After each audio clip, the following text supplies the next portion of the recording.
नमस्कार, welcome to my YouTube channel. आज हम कक्षा सप्तमी दिव्यम पाठ्यपुस्तक रचना सागर के दिव्यम पाठ्यपुस्तक का त्रयोदशः पाठः उद्यमेन हि सिद्ध्यन्ति कार्याणि कर रहे हैं। इसका मतलब है मेहनत से ही कार्य सिद्ध होते हैं। एकस्मिन् ग्रामे हरिः रविः च नाम्नः द्वे मित्रे अवस्थाम्। एक गांव में हरि और रवि नाम के दो मित्र रहते थे। द्वयो मित्र्यो हरि परिश्रमी कर्मठः परम रवि अलसः अविवेकी च आसीत्। दोनों मित्रों में हरि मेहनती कर्मठ परंतु रवि आलसी और अविवेकी था, यानी कि जिसमें आलसी और जिसमें पेशेंस नहीं थी। रवि कदापि किमपि कार्यं न अकरोत्। रवि ने कभी भी कोई भी कार्य नहीं किया। परम हरिः परिश्रमेण निज परिवारं पालयति स्म। परंतु हरि मेहनत से अपने परिवार का पालन करता था। एकदा हरिः गोधूमस्य शस्यम् उत्पादयितुं वाञ्छति स्म। एक बार हरि गेहूं की फसल उगाना चाहता था। स रवेः समीपम गत्वा अवदत्। वह रवि के पास में जाकर बोला, भो मित्र, कृषि कार्याय एषः उचितः समय अस्ति। कृषि के कार्य का यह उचित समय है। आगच्छ, आओ, निज क्षेत्रम कर्षाव। अपने खेत को जोत देते हैं। रविः दुखी भूत्वा अवदत्। अपने खेत में खेती कर देते हैं। रवि दुखी होकर बोला, अरे किम न पश्यसि, अरे क्या नहीं देख रहे हो, अहम ज्वरेण ग्रस्तः अस्मि, मैं बुखार से पीड़ित हूँ। कृपया मम क्षेत्रम अपि कर्ष, कृपया मेरे खेत में भी खेती कर दो। हरिः अजानात् यत् रविः सत्यम न वदति। हरि जान गया कि रवि सच नहीं बोल रहा है, तथापि सह तस्य क्षेत्रम अपि अकर्षत्। फिर भी उसने उसके खेत को भी जोत दिया। अन्यस्मिन् एह्नि मार्गे रविं दृष्ट्वा हरि तमवदत्।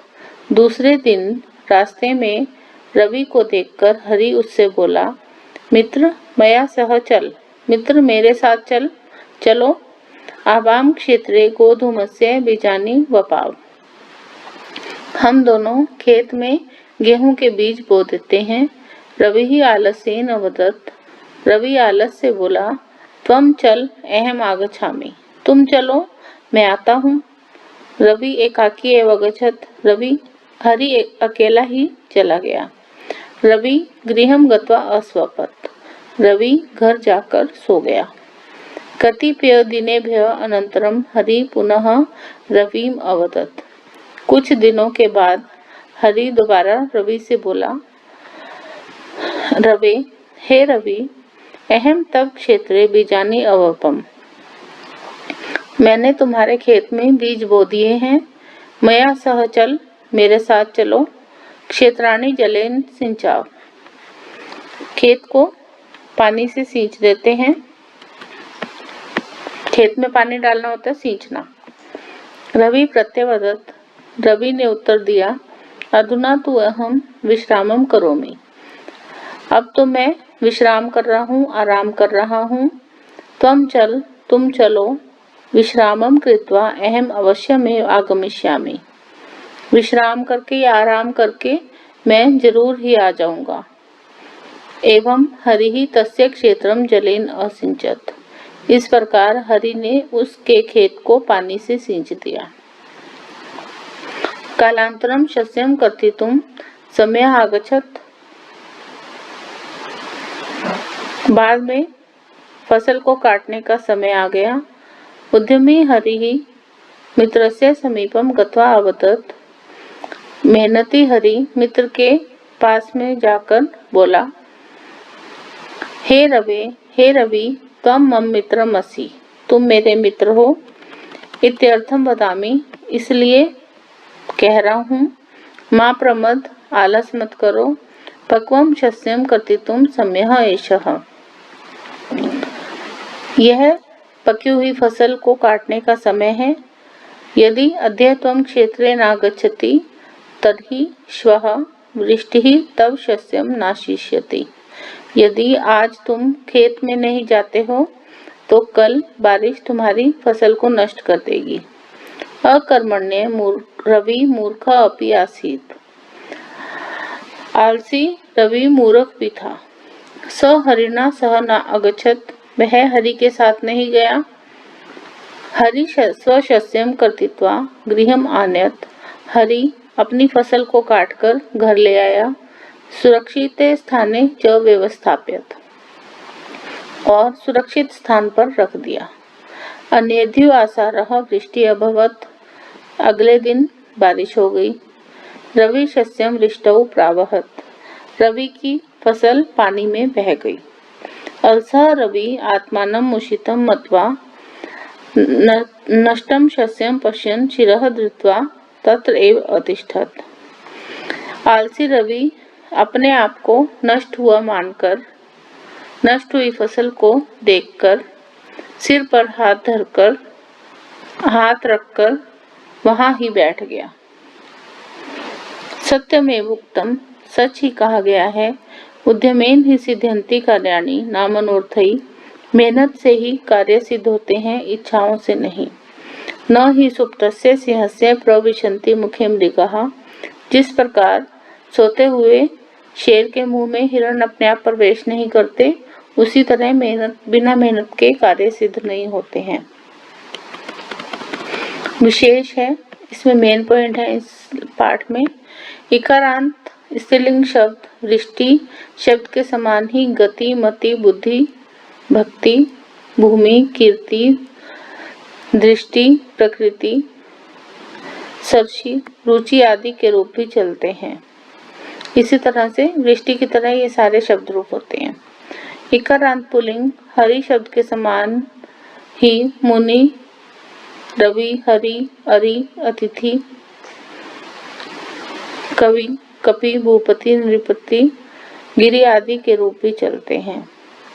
कृष होता है हल चलाना। धातु के रूप तीनों प्रकार से चलाए जा सकते हैं। कैसे? कर्षति, कर्षता, कर्षन्ति भी कर सकते हैं। कृष्टि, कृष्टा, कृषन्ति भी कर सकते हैं। और कर्षते, कर्षेते, कर्षन्ते भी हो सकता है। इसके बाद है शब्दार्थ। अलसः आलसी, शस्यम फसल, अनंतरम के बाद, आत्मानम स्वयं को, पश्यन देखता हुआ, आसारः मूसलाधार, गोधूमः गेहूं, उत्पादितुम उगाने के लिए। प्रत्यवदत उत्तर दिया, इत्यर्थम इसलिए, अकर्मण्य आलसी, प्रमद तुम आलस्य मत करो। माँ प्रमद मतलब मत करो, या प्रमद मतलब तुम आलस्य करो। इसके बाद है नई धातुएं। इस पाठ में हमने कौन सी नई धातुएं करी हैं? वांछ होता है चाहना, कर्ष या कृष हल चलाना, वह बहना, पाल पालना, वप बोना, स्वप सोना। इसके बाद प्रत्यय कौन से हैं? भूत्वा, भू और कत्वा प्रत्यय त्वा बोलते हैं, त्वा, क साइलेंट होता है इसमें। धृत्वा, ध्री और त्वा, मत्वा, मन और त्वा, कर्तृत्वा, कृत और त्वा प्रत्यय। इसके बाद है अभ्यास। शुद्ध संस्कृत पर्यायम सही इति चिन्हेन चिन्हीकुरुत। शुद्ध संस्कृत पर्याय पर सही का निशान लगाइए। उद्यमी क्या होता है? इसका सिनोनिम वर्ड हमने चुनना है। उद्यमी का क्या होगा? कर्मठः। दोनों का एक ही मतलब है, मेहनती। समीपम निकटम, इसका मतलब है पास में। मित्रम सखा, दोस्त। वांछति, वांछ होता है चाहना, और इच्छति भी होता है चाहना। वृष्टि होती है बारिश, और वर्षा भी बारिश। एक पदेन उत्तरत, एक शब्द में उत्तर दीजिए। क अलसः आसीत्, आलसी कौन था? रवि ही, रवि। रवि हरि कीदृशः आसीत्, हरि कैसा था? कर्मठः, मेहनती। हरि कस्य शस्यम् उत्पादितुं वाञ्छति स्म, हरि किसकी फसल उगाना चाहता था? गोधूमस्य, गेहूं की।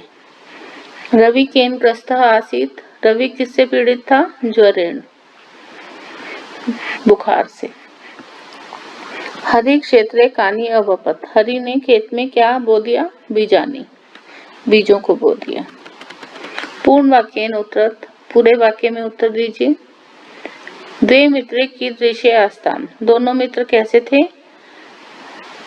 एक परिश्रमी कर्मठः परम द्वितीय अलसः अविवेकी च आसीत्, एक तो परिश्रमी कर्मठ था परंतु दूसरा आलसी और अविवेकी था। हरि रवि समीपम गत्वा अंततः किम अवदत्, हरि रवि के पास जाकर अंत में क्या बोला?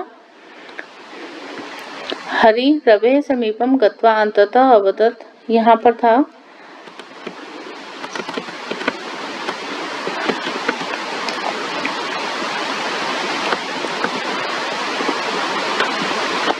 मा प्रमद पक्वं शस्यं कर्तितुं सम्य एषः, यदि अद्य त्वं क्षेत्रं नागच्छति तर्हि श्वः वृष्टि तव शस्यं नाशिष्यति। कि आलस मत करो, पकी हुई फसल को काटने का यह समय है। यदि आज तुम खेत में नहीं जाते हो तो कल बारिश तुम्हारी फसल को नष्ट कर देगी।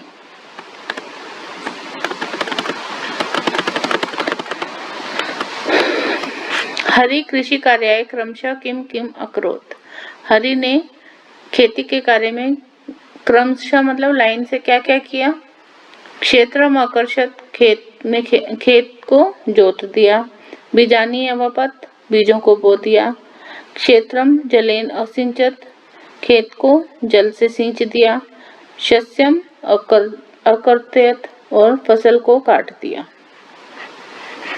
रवे शस्यम कथम अनश्यत, रवि की जो फसल थी वो कैसे नष्ट हो गई? रवि शस्यम कर्तितुं न अगच्छत, रवि फसल को काटने के लिए नहीं गया। अनेद्यु आसारः वृष्टि अभवत्, शस्य च अनश्यत, दूसरे दिन आसारा मतलब दूसरे दिन बारिश हो गई और फसल नष्ट हो गई। यदा रवि शस्यम न कृन्तति तदा किम भविष्यति, यदि रवि फसल नहीं काटता है तो क्या होगा? यदा रवि शस्यम न कृन्तति तदा वृष्टि शस्यम नाशिष्यति,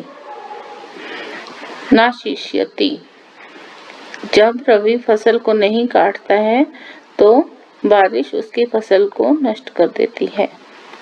इसके बाद है कथा क्रम के अनुसार वाक्य लिखने। कथा क्रम अनुसार वाक्यानि लिखत, इसमें से हमने लाइन जैसे हमारी कहानी है उसके अनुसार लिखना है। इसमें पहला आएगा एकस्मिन् ग्रामे द्वे मित्रे आस्ताम्, एक गांव में दो मित्र थे। फिर दूसरा आएगा हरि परिश्रमेण निज परिवारस्य पालनम अकरोत्, हरि मेहनत से अपने परिवार का पालन करता था। फिर आएगा इसके बाद थर्ड आएगा हरि गोधूमस्य शस्यम उत्पादितुम् इच्छति स्म, हरि गेहूं की फसल उगाना चाहता था।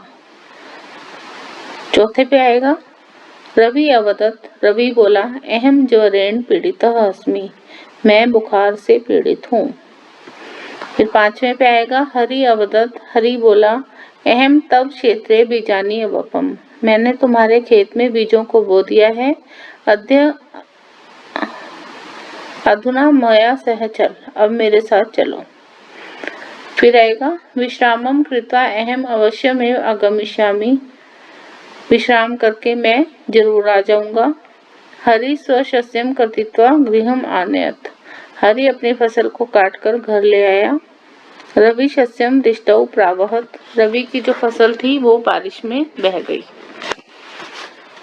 इसके बाद है उचितई अव्यय पदई रिक्त स्थानानि पूरयत, उचित अव्यय पदों के साथ रिक्त स्थानों को पूरा करना है। अव्यय शब्द कौन से होते हैं? जो कभी भी बदलते नहीं है, जो लिंग वचन विभक्ति के अनुसार कभी भी नहीं बदलते, वो अव्यय शब्द होते हैं। उद्योगिनः एवं कार्यमग्नः भवन्ति। मेहनती ही हमेशा कार्य में लगे रहते हैं। अहम श्वः चलचित्रं द्रष्टुं गमिष्यामि, यह ना भविष्य है, गमिष्यामि है फ्यूचर टेंस है, तो क्या होगा मैं कल, श्वः होता है आने वाला कल, चलचित्र मतलब सिनेमा देखने जाऊंगा या जाऊंगी।